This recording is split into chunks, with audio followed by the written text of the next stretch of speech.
Alam mo, term dun eh. dito sa Italia, Ha? lakas ng katawan para lang sa pamilya. Para Wala masuportahan ng pamilya, para makapag-aral ang mga anak. Ayan, ano na yan, kumbaga scripted yan. Trabaho, kahit ano. Hindi lang alam sa Pilipinas, Kanina, ng mga maganda, anak, makulit ng ako mga eh. kapatid, mga magulang. Hirap, hindi narangas.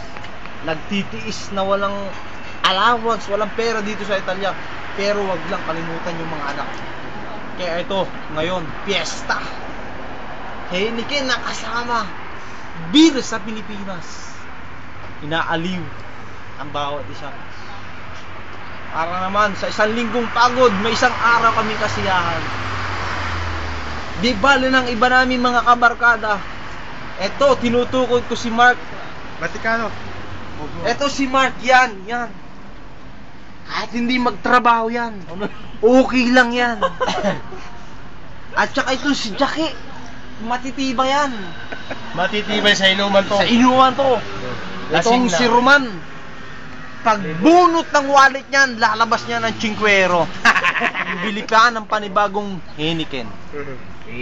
Dahil kami nagkakasiyahan dito. Hindi lahat Hindang araw ay para sa trabaho. Que bello, Ito ang mga kabarkada namin dito. Kami, sa height apat lang kami. Ang grupo ng lima. Heineken. Nagsasaya kami dito. Tingnan mo na lang sa likod. Vaticano. Ito. Ayun ang pinagmamalaki namin. Kahit sa hirap sa araw-araw, makita lang namin ang Teka na tore. ba yan?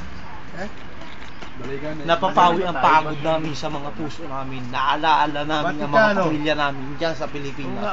Kayo, mga Hindi na anak tayo sa namin, Vaticano, saan ba tayo mga galing? kapatid namin, mahal Vaticano. namin kayo. Kahit malayo tayo dito, magkakarugtong pa rin ang buhay natin. Ang mga bituka natin, iisa. Tama na yan. Kaya sana, kayo, ag-aaral kayo sa magagandang paaralan. Butihin nyo para hindi kayo laitin ng mga Kagay. nakatataasan nyo. Kaya mga kaibigan, sa gabing ito, ay pinakikilala ko ang Heineken.